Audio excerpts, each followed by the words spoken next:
আসসালামু আলাইকুম ভিউয়ার্স, আপনারা সবাই কেমন আছেন? আল্লাহর আশীর্বাদ রহমতে আমি ভালো আছি। আমি আবারও চলে আসলাম আপনাদের মাঝে আরেকটি রেসিপি নিয়ে। আজকে আমি তৈরি করে দেখাবো ভিউয়ার্স কচু শাক ভাজি, চিংড়ি মাছ দিয়ে কচু শাক ভাজি। এটা দেখাবো আমার মতো করে। আমি কচু শাক নিয়েছি ভালো মতো করে কেটে, এই যে এরকম করে কেটে নিয়েছি, দেখুন ভালো মতো করে কেটে নিয়েছি। কেটে এখন আমি ভালো মতো করে ধুয়ে রেখেছি, ধুয়ে পানি ঝরিয়ে রেখেছি। এখন আমি সিদ্ধ করব। সিদ্ধ করে পরে কিভাবে রান্না করি তারপর দেখাবো ভিউয়ার্স। লবণ দিয়ে আমি সিদ্ধ করে নিব। আর সাথে নিয়েছি গুঁড়ো চিংড়ি, নিয়েছি ছোট চিংড়ি দিয়ে আজকে আমি ভাজিটা করব। ভালো লাগলে লাইক কমেন্ট শেয়ার করে দিবেন। তাহলে সিদ্ধ করার পরে দেখাই ভিউয়ার্স। তো ভিউয়ার্স, দেখতে পেয়েছেন আপনারা আমি কিভাবে শাকটা দেখালাম। চিংড়ি মাছটা রান্না করার জন্য আমি বলেছি সিদ্ধ করে নিয়ে আসব। আমি লবণ দিয়ে ভালো মতো করে সিদ্ধ করে ঘুটে নিয়েছি। যেগুলো আস্ত ছিল এগুলো আমি ডাল ঘুটনি দিয়ে ভালো মনে করে ঘুটে লবণ দিয়ে সিদ্ধ করেছি। তারপর পানি ঝরিয়ে চালনির মধ্যে রেখে তারপরে একটু পানি সহ দেখুন এনেছি। এখন আমি কি করি দেখতে থাকুন ভিউয়ার্স। আমি একটা হাঁড়ি দিয়েছি চুলার উপরে। হাঁড়ির মধ্যে পরিমাণ মতো তেল দিব ভিউয়ার্স। তেলটা পরিমাণ মতো দিব। এরকম হাঁড়িতে শাকটা রান্না করলে ভালো লাগে, তাই আমি নিয়েছি। দেখুন আমি পরিমাণ মতো তেল দিলাম।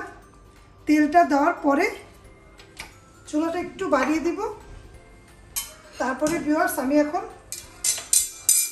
পেঁয়াজ কুচি দিয়ে দিব। পরিমাণ মতো পেঁয়াজ কুচি নিলাম, পরিমাণ মতো রসুন কুচি নিলাম ভিউয়ার্স। রসুন আর পেঁয়াজটা অবশ্যই দিবেন। দিয়ে আমি ভালো মতো করে এখন চুলা আঁচ বাড়িয়ে নাড়াচাড়া দিব।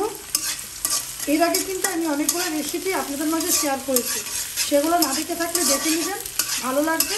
ভালো লাগলে লাইক কমেন্ট শেয়ার করে দেবেন।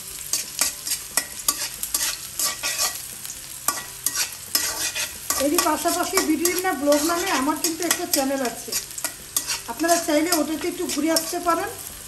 যদি ভালো লাগে সাবস্ক্রাইব করে রাখবেন, তার চেয়ে ভালো লাগলে আপনাদের প্রিয়জনদের মাঝে ছড়িয়ে দিবেন। আর অবশ্যই একটা লাইক দিয়ে দেখবেন ভিউয়ার্স। ভিডিওনা ব্লগে এখন অনেকে কমেন্ট করে, আমার কাছে ভালো লাগে। আপনারা চাইলে একটু দেখতে পারেন। দুইটা চ্যানেলই আমার, আপনারা একটু দুইটা চ্যানেলে ঘুরতে পারেন, ভালো লাগবে। আমি এই চ্যানেলে কিন্তু অনেকগুলো রান্না দিয়েছি। এখন চুলার আঁচ কমিয়ে দিব। কথা বলতে বলতে পেঁয়াজটাকে একটু নরম করে নিলাম। এখন সেই যে আমি চিংড়ি মাছগুলো নিয়েছিলাম ছোট চিংড়ি, এগুলো দিয়ে দিলাম। আর সাথে একটা শুকনো মরিচ গোটা সহ এভাবে করে দিয়ে দিলাম। আমি কিন্তু লবণ দিয়ে সিদ্ধ করেছি শাকটা, তারপরেও আমার লবণ দিতে হবে। মাছের মধ্যে লবণ না দিলে ভালো লাগবে না। এখন আমি লবণ দিব ভিউয়ার্স। অনেক সহজ রেসিপিটা, ট্রাই করলে রান্না করলে ভালো লাগবে। রান্না করে দেখবেন। আমি স্বাদ অনুযায়ী লবণ দিলাম। লবণ আমি আগে দিয়েছি।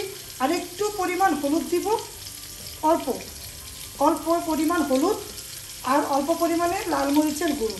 এটা অল্প করে দিলাম, বেশি দিব না, অল্প করে দিলাম।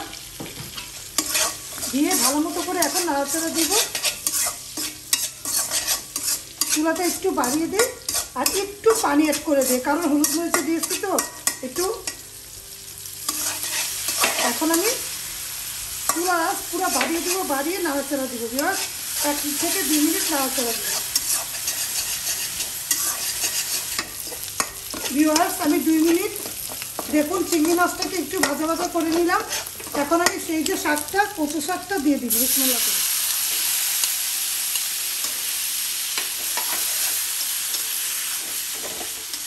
এখন আমি ভালো মতো করে কচু শাকটাকে এইভাবে করে চামিচ দিয়ে নাড়াচাড়া দিব ভালো মতো করে। আপনারা ভালো মতো করে সিদ্ধ করবেন, সিদ্ধ করে ঘুটে নেবেন। ঘুটে নিলে একেবারে নরম নরম হয়ে যাবে, তখন ভালো লাগবে। এখন আমি চুলার আঁচ মিডিয়াম করে থেমে 2 থেকে 3 মিনিট এভাবে করে হালুয়া রান্না করি না, এরকম করে আমি ঘুটে নাড়াচাড়া দিব, ভাজা ভাজা করবো ভিউয়ার্স।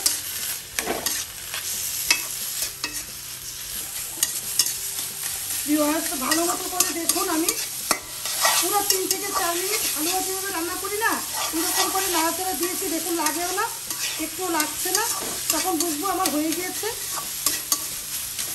কচু শাকটা এভাবে রান্না করলে অনেক ভালো লাগে, তখন অনেক টেস্ট করে ভাত খাওয়া যায় ভিউয়ার্স।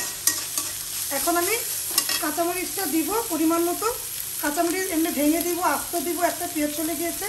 আর এভাবে করে ভাঙবো আর আস্ত দিব, ঝাল খেলে যদি ভেঙে দিবেন নাহলে আস্ত দিবেন। এভাবে করে এই যে দেখুন দিলাম, দেওয়ার পরে এখন আমি আরও 1 মিনিট এভাবে করে 1 থেকে 2 মিনিট আর একটু নাড়াচাড়া দিব, থেমে থেমে নাড়াচাড়া দিব। ভিউয়ার্স দেখতে পেলেন আমার 2 মিনিট এভাবে করে কাঁচামরিচটা দেওয়ার পর নাড়াচাড়া দিয়েছি। মেন কথা এটা নাড়ার উপরে রাখতে হবে, সিদ্ধ করার পর যখন রান্না করবেন একেবারে ভালোভাবে নাড়া দিবেন এরকম করে, তখন দেখবেন উঠে উঠে যাচ্ছে এরকম করে, তখন বুঝবেন এটা কচু শাকটা খাওয়ার জন্য উপযোগী। কারণ এভাবে যদি পানি পানি রাখি তখন খেতে শাক তো পিছলা পিছলা জাতীয় শাক, এটা তখন ভালো লাগবে না। তাই বলে দিলাম আপনাদের মাঝে একটু ভালো মতো করে যদি একটু পোড়া পোড়া বাড়িয়ে একটু যদি নাড়াচাড়া না দেন তাহলে একটু পিছলা পিছলা খেতে লাগবে। একটু কচু শাকটা একটু অন্যরকম তো, তাই আমি বলে দিলাম যে। আর আমি আপনারা চাইলে একটু লেবু চিপে দিতে পারেন, আর নাহলে এভাবে করে পাতা গাছ থাকলে পাতা দিতে পারেন। আমার গাছে আছে, গাছ থেকে পাতা নিয়ে আসলাম, দেখুন এভাবে করে আমি পাতাগুলো দিলাম, পরে উঠিয়ে ফেলবো। ভিউয়ার্স রান্না হয়ে গেলে উঠিয়ে ফেলবো, একটু গ্রানও আসবে। এইভাবে করে দেখুন আমার হয়ে গেল। এখন আমি কিছুই করবো না, বেড়ে পরিবেশন করে আপনাদের দেখাবো কচু শাক দিয়ে চিংড়ি ভাজি কিংবা ভুনা। তো ভিউয়ার্স রেডি হয়ে গেল কচু চিংড়ি ভুনা। এভাবে করে তৈরি করবেন, ভালো লাগবে। ভালো লাগলে আমাকে কমেন্ট করতে ভুলবেন না ভিউয়ার্স। যেরকম করে আমি পরিবেশন করে দিলাম এভাবে পরিবেশন করে খাওয়া দাওয়া করুন, অনেক ভালো লাগবে। ভালো লাগলে লাইক কমেন্ট শেয়ার করতে ভুলবেন না। আমার ভিডিওটা ভালো লাগলে অবশ্যই সাবস্ক্রাইব করে দেখবেন। তাহলে আজকের মতো বিদায়, আল্লাহ হাফেজ, আসসালামু আলাইকুম।